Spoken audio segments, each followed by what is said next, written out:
उस पाकिस्तान के अंदर खसूसन झूठ का एक सैलाब भी आया है। जब आपके पास अपना कोई काम करने के लिए ना हो, कोई कारकर्दगी दिखाने के लिए ना हो, आपने 4 साल में एक पत्थर उठा के इधर से उधर ना रखा हो, तो आप 4 साल का इख्तिताम कैसे करते हैं? वो चोर है, वो खा गया है, उसको पकड़ लो, उसको घसीटो, आग लगा दो, सर तोड़ दो, फिर आप ये करते हैं। तो मैं ये समझती हूं कि मेरे बच्चे पढ़े लिखे हैं, मेरे बच्चों के पास अल्लाह ताला का दी हुई अकल है, दानिश है, समझ है, मेंटल शार्पनेस है। पढ़ाई ने आपके जो दिमागी सलाहियतें हैं उनको और ज्यादा होन किया है। तो मेरे बच्चों के पास ये सलाहियतें हैं। बच्चों, मेरी आपसे एक रिक्वेस्ट है कि जो भी सोशल मीडिया पे देखो, झूठ का एक बाजार गर्म हुआ होता है। कोई अभी सच तस्मे बांध रहा होता है, सच तस्मे बांध रहा होता है, झूठ पूरी दुनिया का चक्कर लगा के आ जाता है।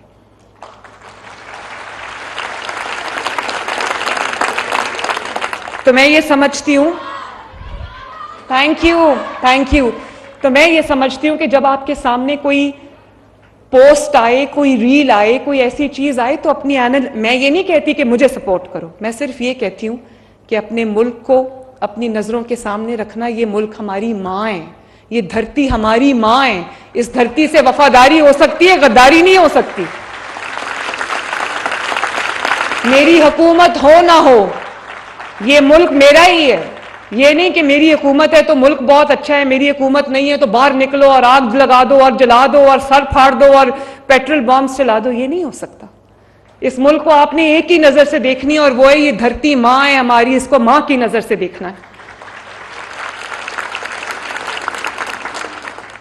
और बच्चों, एक और बात भी मैं कहना चाहती हूं, आपका जो भी आपका फैसला हो, जिस तरह ये स्कॉलरशिप्स आपको मेरिट पे मिले, इसी तरह आपका हर फैसला, चाहे वो किसी को परखना हो, वो हर फैसला आपका मेरिट पे होना चाहिए कि मेरे मुल्क के लिए कौन क्या कर रहा है। क्योंकि ये आपका अकेले का फैसला नहीं है। जो फैसला आज आप करोगे, क्योंकि यूथ के हाथ में डिसीजन मेकिंग पावर है, मैं ये चाहती हूं कि आप लोग मेरे हेल्पिंग हैंड्स बनो। मैं चीफ मिनिस्टर ऑफिस में आपकी मदद के बगैर कुछ नहीं कर सकती। और जो इंस्पिरेशन मैं आपसे ड्रॉ करती हूं, जो मैं इंप्रेशन यहां से लेके जाती हूं, मैं उसको अपने ऑफिस में बैठ के फिर मेहनत से हकीकत में डालने की कोशिश करती हूं। तो मैं ये समझती हूं कि आप में से कोई बच्चा भी गाली गलोच, पगड़ियां उछालना, झूठ बोलना, झूठ का यकीन करना, कोई बच्चा अपने मुल्क के खिलाफ कदम उठाना तो दूर की बात है, मेरा कोई बच्चा भी इस बारे में कभी सोचेगा भी नहीं। हमारी मुल्क हमारी रेड लाइन है, पाकिस्तान हमारी रेड लाइन है। और शुहदा हो, पुलिस हो, रेंजर्स हो, कोई भी हो, वो सब हमारी फोर्सेस हैं। आपको कभी मुश्किल आती है तो आप पुलिस को आवाज देते हो, पुलिस आपकी मदद के लिए आती है, वो जैसी भी है, उसमें कमियां हैं, कोताहियां हैं, लेकिन वो आप ही की फोर्स है, आपकी मदद के लिए आती है।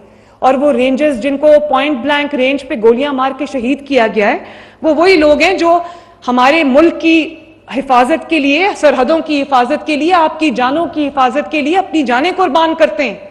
उन वर्दियों को डंडों पे टांगा गया जिन वर्दियों को पहन के लोग अपने मुल्क, अपनी मिट्टी, अपनी मां की खातिर शहीद होते हैं।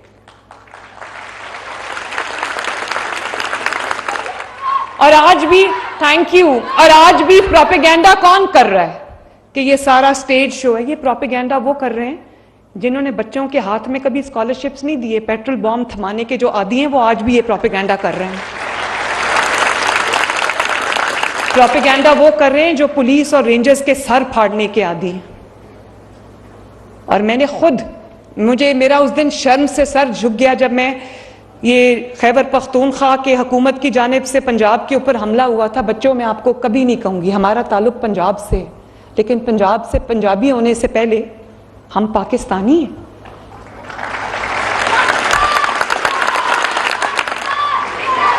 और पाकिस्तान जैसा हमारा फर्ज हमारे माँ बाप की तरफ है, हमारे घर वालों की तरफ है, इसी तरह हमारा एक बहुत बड़ा फर्ज हमारे मुल्क की तरफ है।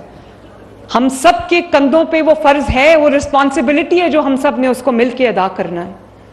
तो मैं तो आपको कभी नहीं कहूंगी कि वही मंसूबे जो आपकी फलाह और बहबूद के लिए बनाए जाते हैं, चाहे वो मेट्रो बस हो या वो मोटरवेज हो, अब मोटरवेज आपके लिए बनाई जाती हैं, कनेक्टिविटी के लिए बनाई जाती है, आपके सफ़र को आसान करने के लिए नवाज शरीफ साहब ने इतनी मोटरवेज के जाल बिछाए हैं। हम मोटरवेज के जाल बिछाते हैं, वो मोटरवेज को ब्लॉक करके कहते हैं आ जाओ तोड़ दो आके सब।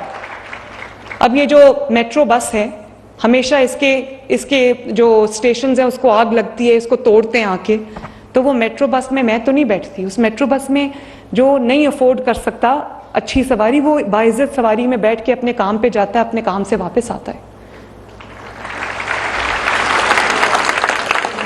और मैं जरूर ये बात कहूंगी कि आप ये देखो कि जो बच्चे इनके वर्गलाने में आ गए पहले, मुझे तकलीफ है, आज वो कहां पड़े हैं, आज वो जेलों में है और उनको पूछने वाला कोई नहीं है। कोई बंदा उनको पूछने नहीं आया कि मेरे बच्चों तुम हमारे वर्गलाने में आ गए थे, हमारे कहने में, हमारे बहकावे में आके तुमने ये काम किया है जिसकी पादाश में आज तुम जेल में हो। तुम्हें कोई पूछने वाला है? पूछो उनके माँ बाप से जाके। जब उनके माँ बाप खाना खाते होंगे तो उनके दिल में ये ख्याल आता होगा, मैं भी जेल में रही हूं, मुझे अंदाजा है कि माँ बाप सोचते होंगे पता नहीं मेरे बच्चे ने, मेरी बच्ची ने खाना खाया है कि नहीं खाया। और जब वो एक अपने घर में आसाइश से आराम से रहते होंगे तो उनको ख्याल आता होगा कि हमारे बच्चे भी जेल की सलाखों के पीछे पड़े हैं। तो ये उनके मुस्तकबिल को बर्बाद करने वाले, उनको 10-10 साल कैद सुनाने वाले, कैद में डलवाने वाले अपने बच्चे आराम से बाहर बैठे हुए हैं, उनको कोई खतरा नहीं है। इतना अच्छा काम है नवाज शरीफ साहब के लिए कैंपेन 6 साल मैंने चलाई है ना, तो नवाज शरीफ साहब ने ये तो नहीं कहा कि मरियम तुम आ जाओ उस कौम के बच्चों को आगे कर दो। मैं खुद सड़क पे होती थी, मैंने भी रेजिस्टेंस की पूरी कैंपेन चलाई है, मैंने भी एक पॉलिटिकल सियासी कैंपेन चलाई है, विक्टिमाइजेशन का सामना किया है। लेकिन मैं आज अल्लाह ताला का शुक्र अदा करके ये बात कहती हूँ कि आज तक मेरे बदतरीन मुखालिफ की हुकूमत थी जिसने मुझे डेथ सेल में डाला, उस सेल में मेरी माँ चली गई, मेरे वालिद, बूढ़े वालिद को जो दिल के मरीज थे उनको डाला, लेकिन आज तक कभी हमने ये नहीं कहा कि बाहर निकलो और अपने मुल्क को जला दो, क्योंकि हुकूमत किसी और की हो, मुल्क तो मेरा है, पाकिस्तान तो मेरा है। और आज वो बच्चे माफी मांग मांग के बाहर आ रहे हैं। अगर इतना ही अच्छा काम किया था तो माफी क्यों मंगवानी पड़ी? और माफी बच्चों को सिखाया किसी और ने, भुगतना बच्चों को पड़ा। कभी किसी के बहकावे में मत आना। एक तरफ हम हैं, चाहते हैं बच्चे पढ़े लिखें, अपना कारोबार करें, अच्छी नौकरियां उनको मिलें, अपना मुस्तकबिल संवारें, अपने घर वालों का मुस्तकबिल संवारें, और दूसरी तरफ जेल भेजने की पूरी तैयारी है बच्चों को कि हमारा सियासी काम हो जाए। कोई बच्चा जेल जाता है तो जाता है, उसकी जिंदगी बर्बाद हो तो हो, उसकी जिंदगी तबाह हो जाए तो हो जाए। जो अपने बच्चों को दूर रखता है और कौम के बच्चों को खतरे में डालता है वो आपका हमदर्द बिल्कुल नहीं है।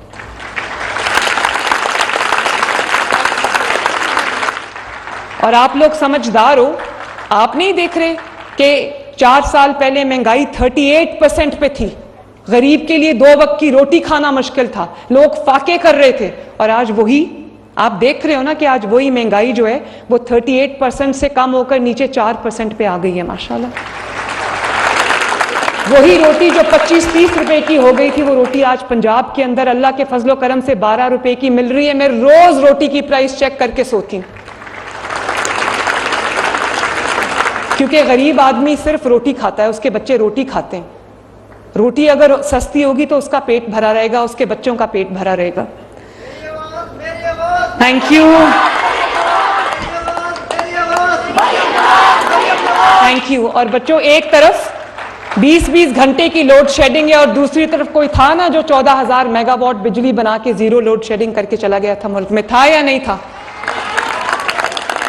और एक तरफ दहशतगर्दी है, कहा जाता है कि वो दहशतगर्द हमारे भाई हैं, उनके लिए दरवाजा खोल दो, और आज दरवाजे खोले हैं तो देखो खैबर पख्तूनख्वा का क्या हाल है, गली गली में धमाके हो रहे हैं और शहीद हो रहे हैं लोग। और एक तरफ दहशतगर्दी है, दूसरी तरफ अमन है, तरक्की है। और मुझे पता है कि मेरे बच्चे अमन का रास्ता चुनेंगे, तरक्की का रास्ता चुनेंगे, अपनी तरक्की का रास्ता चुनेंगे। और एक तरफ ये भी स्पेशली मेरे बेटों के लिए जो यहाँ पे बैठे हैं, मुझे पता है वो मेरी बात बहुत गौर से सुन रहे हैं, कि एक तरफ मदीना मुनव्वरा में जब ये गए तो कौम की बेटियों पे आवाजें कसी, वहां पर हरम के अहाते में गालियां निकाली गई। और दूसरी तरफ मैं आपको क्या तलकीन करती हूँ, मैं आपको ये कहती हूँ कि आपका बदतरीन मुखालिफ हो, सियासी मुखालफत जायज़ है, लेकिन अगर वो तहजीब के दायरे के अंदर हो, अगर वो सियासी हो।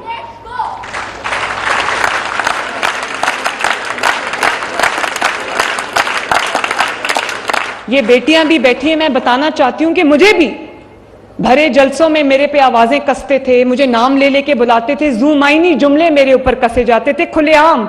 तो वो कौम के बेटों को क्या दर्स दे रहे हैं कि जब किसी की बेटी को देखना तो उसको आवाजें कसना। तो मैं तो आपको कभी ये नहीं कहूंगी, मैं अपने बेटों को खास तौर पे ये कहूंगी, चाहे आपकी अपनी माँ हो, आपकी अपनी बहन हो, आपकी अपनी बेटी हो, या वो किसी और की माँ हो, किसी और की बहन हो, किसी और की बेटी हो, उसको इज्जत की निगाह से देखना, उसकी इज्जत करना, उसकी हुर्मत पे आंच ना आने देना, ये कौम के बेटों का फर्ज है।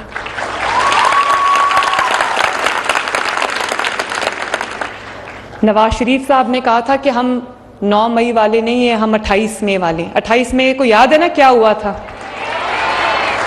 तो मैं आपसे ये कहना चाहती हूं कि हम 9 मई वाले नहीं हैं, हम 28 मई वाले हैं, हम पाकिस्तान वाले हैं, हम पाकिस्तान की इज्जत के रखवाले हैं, और हम तजलील की जुबान उनको मुबारक हो, हम तो तदरीस की जुबान वाले हैं।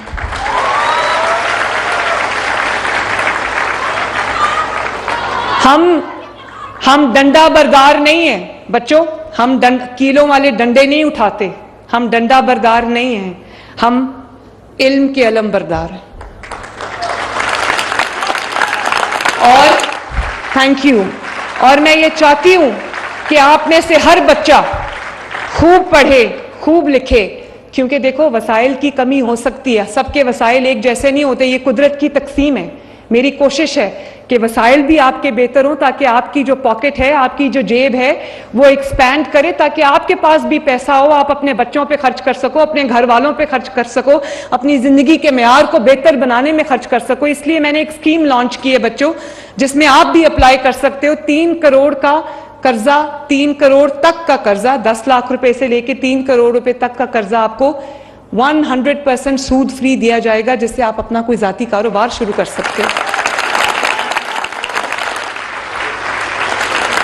उसके लिए अगर कारोबार शुरू करने के लिए आपको जमीन चाहिए, आप मुझे लिख सकते हो, आपको इंशाअल्लाह ताला आसान लीज के ऊपर जमीन भी दी जाएगी, ताकि आप आज फैसला करो और कल अपना कारोबार शुरू करो, आपको किसी के आगे हाथ ना फैलाना पड़े।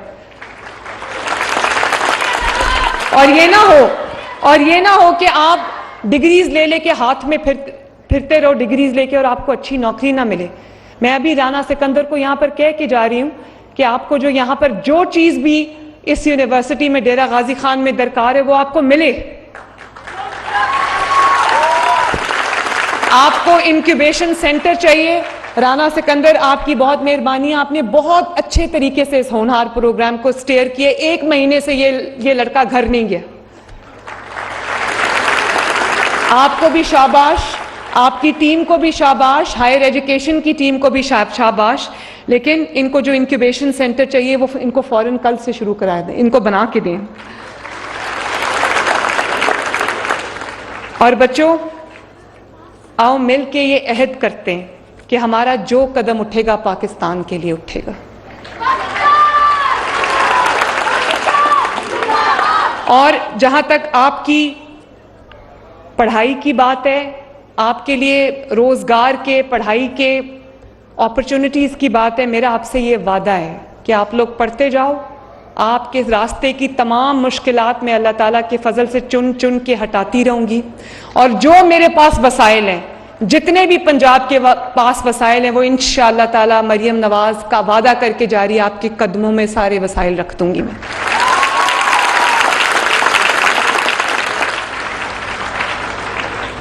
तो मुझे जरा बताना कि ये मीर चकर खान रिंद यूनिवर्सिटी कहाँ है बैठी हुई है? ये बैठी हुई है। और यूनिवर्सिटी ऑफ लिया, बड़ी आवाज है भाई, माशाल्लाह। गाजी यूनिवर्सिटी डेरा गाजी खान,